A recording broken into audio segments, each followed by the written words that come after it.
नमस्कार खरेंडस भिसा बिना भारतीय माने जाई पारुथिबा देश केउटा केउ देशरे महिला माने जनेरु अधिक पुरुषंको सह विवाह करि पारंती आउ एपर्यंत केबे भी पराधीनतार सद चाखि नथिबा देश केउटा एसबु सुनिले आमे सबु भाबिबाकु लागि जिबा किंतु एही सबु विशेषत आमर पड़ोसी देश नेपाल रे अछि बोली सुनिले आपणंक मध्यरु केही विश्वास करिवे कि किंतु सतरे एही सबु अद्भुत विशेषत आमर पड़ोसी देश नेपाल रे अछि। तेबे आसंतु आजिर भिडियो रे नेपाल विषय रे किछि अजणा आश्चर्यजनक तथ्य जानिबा तेनु भिडियो को कोनोसी अंश स्किप न करी शेष जाए देखंतु। जदि भिडियोटी तथ्यपूर्ण लागुछि तेबे गोटे लाइक करि दियंतु। भारत सह सीमा भागी करी नेइथिबा नेपाल प्रकृतिर अपूर्व सौंदर्यर घर देवतांको बासभूमि भावे परिचित एही देशरे सबु प्रकार सुविधा रहिछि। नेपाल रे गोटे पाखे आकाशकु चुंबन करुथिबा उच्च हिमालय शृंग रहिछि आउ अन्य पाखे अनेक पुण्य क्षेत्र और धार्मिक स्थली जेउठी माउंट कैलाश भली अद्भुत पर्वत रहिछि। जेउ देशरे महात्मा बुद्ध जन्म नेइथिले सेही देशठारु अधिक विशेष स्थान पृथ्वी रे आउ कोनोसी नाही। नेपाल नाम सुनिले साधारणतः आम मने तीनोटी जिनिस मने पड़े प्रथम काठमांडू द्वितीय माउंट एभरेस्ट आउ तृतीय नेपाली झियो माने आपण भी एही तीनोटी विषय रे ही भाबुथिले आश्चर्यर किछि नाही कारण उ भारतीय नेपाल को एही तीनोटी कारणरू ही चिन्हंती। किंतु भारतर पड़ोसी देश नेपाल विश्वरे अति प्रसिद्ध देशगुड़िक मध्यरु अन्यतम। विश्वरे प्रथम थर निजकु हिंदू राष्ट्र घोषणा करिथिबा देश हेउछि नेपाल। दक्षिण एशिया रे एहाकु सबुठारु प्राचीन देश बोली मध्य माना जाए। नेपालर प्राचीन इतिहास काठमांडू ठारु आरंभ होइछि। नेपाल नामटी काठमांडू नगर निर्माण करिथिबा नेब ऋषिंक नामरू आसीछि। इतिहास रे नेपाल को अनेक राजा शासन करिछंती किंतु आश्चर्यर विषय हेउछि नेपाल केबे भी कोनोसी विदेशी शक्तिर दास होई नथिला।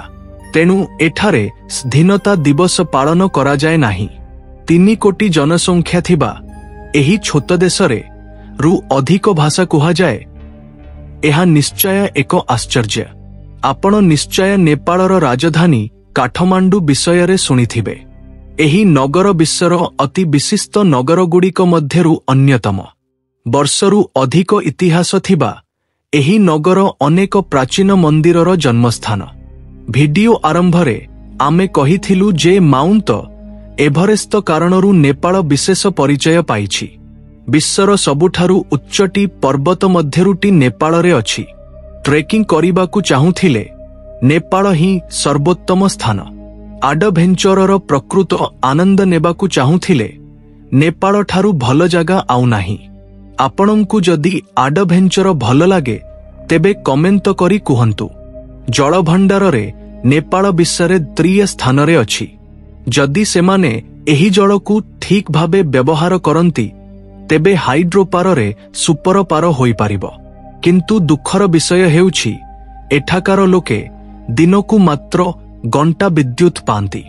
प्रति सीजन रे थरपार कट हुए। एहा कारणरू एठारे इंडस्ट्री खूब कम।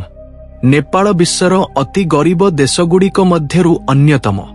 एठारे अधा जनसंख्या दिनकु डॉलररू कम रोजगार करंती। हिंदू धर्म पालन करुथिबा लोक भारत रे सबुठारु अधिक थिले मध्य भारत धर्मनिरपेक्ष राष्ट्र किंतु नेपाल एक पूर्ण हिंदू राष्ट्र पर्यंत। एठारे उरु अधिक लोक हिंदू उ बौद्ध आउ ख्रिस्टियान। भारत भली नेपाल रे मध्य गाई को अति पवित्र माना जाए एवं गाई हत्या अपराध। गाई नेपालर जातीय पशु। एबे जेउ कथा कहिबी ताहा सुनी आपणंकु आश्चर्य लागिबो। विश्वर अन्य देश माने व्यवहार करुथिबा बेले नेपाल रे इंटरनेट डाउनलोड स्पीड 260 रु मध्य कम। भारत रे जेमिति 2 हाथ जोड़ी नमस्कार करा जाए नेपाल रे अर्प नई नमस्कार करा जाए। एहाकु मनुष्यर भितरे थिबा परमात्मा को नमस्कार बोली भाबंती। ତେଣୁ ଭାରତୀୟମାନେ ନେପାଳ ଗଲେ ବିଦେଶକୁ ଆସିଛୁଁ ଭଳି ଲାଗେ ନାହିଁ। ପୂର୍ବେ ନେପାଳ ଗାଞ୍ଜାଇ ପାଇଁ ବହୁତ ପ୍ରସିଦ୍ଧ ଥିଲା, କିନ୍ତୁ ବର୍ତ୍ତମାନ ସରକାର ତାହା ପୂରାପୂରି ବନ୍ଦ କରିଦେଇଛନ୍ତି। ବିଶ୍ୱର ସବୁଠାରୁ ଛୋଟ ମଣିଷ ଚନ୍ଦ୍ର ବାହାଦୁର ଡାଙ୍ଗି ସେ ମି ନେପାଳର ହିଁ। ଆଶ୍ଚର୍ଯ୍ୟର ବିଷୟ ହେଉଛି ନେପାଳର କିଛି ଆଦିବାସୀ ସମ୍ପ୍ରଦାୟରେ ଯେମିତି ଗୁରୁଙ୍ଗ, ମାଘର ଆଦି ମହିଳାମାନେ ଏକାଧିକ ପୁରୁଷଙ୍କ ସହ ବିବାହ ପଲିଆଣ୍ଡ୍ରି କରିପାରନ୍ତି। ଏହା ସେମାନଙ୍କ ପାରମ୍ପରିକ ସଂସ୍କୃତିର ଅଂଶ। ସୀତାମାତାଙ୍କ ଜନ୍ମସ୍ଥାନ ଜନକପୁରରେ ସୀତାମହେଲ ନାମକ ବିରାଟ ରାଜପ୍ରାସାଦ ଅଛି। ବିଶ୍ୱର ଅନ୍ୟ ଦେଶ ତୁଳନାରେ ନେପାଳରେ ମଦ୍ୟପାନ ବହୁତ କମ୍ ଓ ପୁରୁଷ ଓ ମହିଳା ମଦ୍ୟପାନ କରନ୍ତି ନାହିଁ। ନେପାଳୀମାନେ ରେକର୍ଡ ଗଢ଼ିବାକୁ ବହୁତ ପସନ୍ଦ କରନ୍ତି। ଘଣ୍ଟା ଧରି ହ୍ୟାଣ୍ଡସେକ କରି ଗିନିଜ୍ ରେକର୍ଡ କରିଛନ୍ତି। ନେପାଳର ଜଙ୍ଗଲକୁ ଏସିଆର ଆମାଜନ ମଧ୍ୟ କୁହାଯାଏ।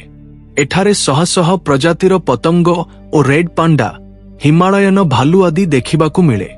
ବିଶ୍ୱରେ ଚାଲୁଥିବା ବେଳେ ନେପାଳରେ ବିକ୍ରମ ସମ୍ବତ ଚାଲୁଛି। ସେମାନେ ପ୍ରାଚୀନ ହିନ୍ଦୁ ବିକ୍ରମ କ୍ୟାଲେଣ୍ଡର ଅନୁସରଣ କରନ୍ତି, ତେଣୁ ନୂଆବର୍ଷ ଏପ୍ରିଲରେ ପାଳନ କରନ୍ତି। ଭାରତ ଓ ନେପାଳ ମଧ୍ୟରେ ଅତି ସୌହାର୍ଦ୍ଦ୍ୟପୂର୍ଣ୍ଣ ସମ୍ପର୍କ ଥିବାରୁ ଭାରତୀୟମାନଙ୍କୁ ନେପାଳ ଯିବାକୁ ଭିସା ଲୋଡ଼ା ନାହିଁ।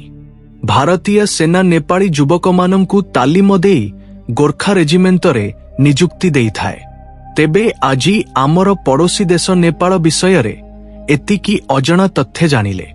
ଏସବୁ ମଧ୍ୟରୁ କୌଣସି ତଥ୍ୟଟି ଆପଣଙ୍କୁ ସବୁଠାରୁ ଆଶ୍ଚର୍ଯ୍ୟ ଲାଗିଲା କମେଣ୍ଟରେ କୁହନ୍ତୁ। ଭିଡିଓ ଭଲ ଲାଗିଥିଲେ ଲାଇକ୍ କରନ୍ତୁ।